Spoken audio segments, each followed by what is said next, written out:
What is Remote Desktop Protocol, RDP?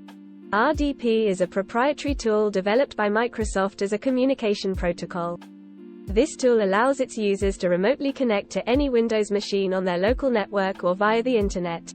How does the Remote Desktop Protocol, RDP, work?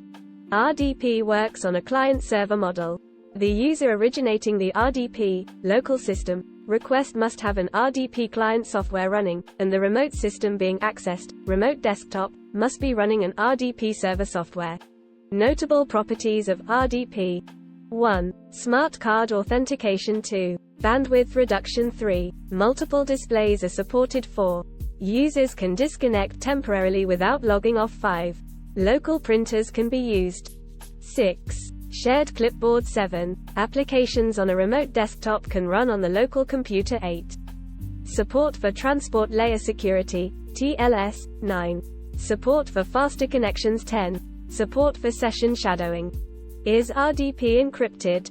Microsoft has introduced encryption techniques for its Windows remote desktop connections. RDP uses RSA's RD4 encryption to cipher all data transmitted to and from the local and remote desktop. There are 4 RDP encryption levels available. 1. FIPS compliant. 2. High. 3. Client compatible. 4. Low. Best practices and tips for improving RDP security. 1. Update RDP to patch any discovered vulnerabilities. 2. Enable two-factor authentication when authenticating to RDP servers. 3. Ensure strong password complexity rules are being implemented. 4. Enable an account lockout policy to protect against brute force attacks. 5.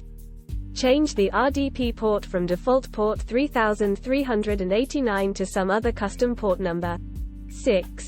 Do not allow the server to accept RDP connections from any untrusted host. Instead, implement a safe listing mechanism that defines a list of trusted and allowed connections from known IP addresses.